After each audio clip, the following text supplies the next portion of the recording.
Hi, Sunday School teachers. This is Pastor Cholak. Today, we're going to be covering Unit 7, Lesson 4. This lesson is about the boy Jesus in Jerusalem. Of the four Gospels, Luke is the only one who gives us an account of the boy Jesus when he's 12 years old. His family takes him to Jerusalem to celebrate the Passover. The other Gospels, either Matthew, go from the infancy narrative straight to his adulthood, or like Mark and John, take you straight to his adulthood to begin the gospel. So let's dive into the text. This comes from Luke chapter 2, starting at verse 41. Luke writes, "Now his parents went to Jerusalem every year at the feast of the Passover, and when he was 12 years old, they went up according to custom.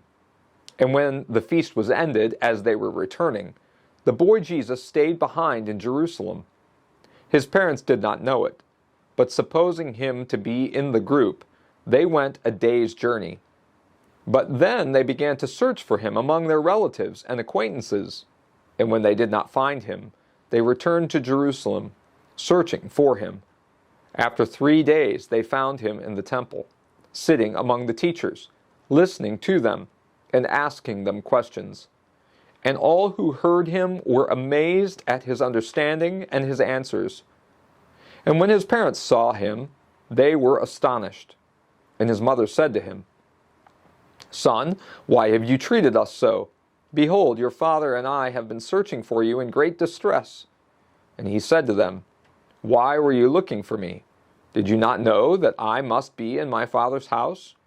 And they did not understand the saying that he spoke to them. And he went down with them and came to Nazareth and was submissive to them. And his mother treasured up all these things in her heart. And Jesus increased in wisdom and in stature and in favor with God and man." This is the word of the Lord. So this is a really awesome text. First of all, they go, as is their yearly custom, to Jerusalem to celebrate the Passover. The people of God have customs and have specific rituals that they go through.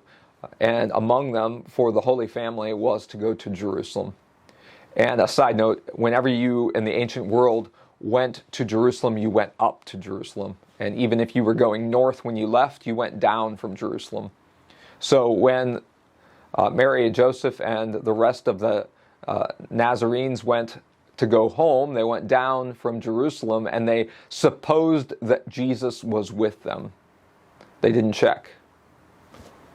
They didn't live up to their parental authority or their parental responsibility, And so after a day's journey, this was a little bit of a hike from Jerusalem to Nazareth. After a day's journey, they start looking for him and realize that he's not there.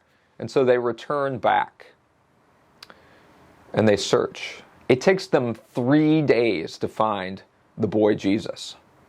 Now, this is great foreshadowing. It takes them 3 days to find Jesus. When he is crucified, it will be 3 days before he is found again, resurrected and whole, living and triumphant. 3 days it takes for them to find him. Now, in these 3 days, they are in great distress.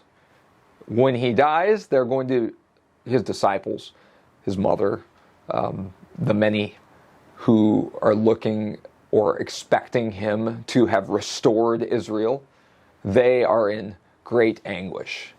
And yet when he comes, when they find him, when their stories overlap once again, there is great joy. However, Mary here steps back and looks and listens, and the teachers of the law are astonished. They are amazed at his teaching, even as a boy. His answers are just amazing. And why is this? Well, of course, he doesn't do this just from rote memory or from going through the motions. He speaks with authority. And later, we're going to find that many people will flock to him and into his teachings because he teaches with authority, right? Okay. So Mary asks, "Son, why have you treated us so?" And he says, "Well, why were you looking for me? Don't you know that I must be about my Father's house?" And unfortunately, many of our English translations, including the ESV, are going to say, "my Father's house." And the Greek is actually a little bit different and says, "Don't you know that I must be about my Father's business?" And this is going to be what Jesus does throughout his ministry, right? What is the will of the Father, and how can I be about that business? This culminates in the Garden of Gethsemane and at the cross as he's nailed there to fulfill his Father's will that you and me and the whole world would be free from our sins and given life and salvation. And so we give thanks to God that he is about his Father's business. What is that? What's another way of looking at business? Well, to look at the Catechism, perhaps the third petition of the Lord's Prayer. How is God's will done when he breaks and hinders every evil plan and purpose of the devil, the world, and our sinful nature, which do not want us to hallow God's name or let his kingdom come?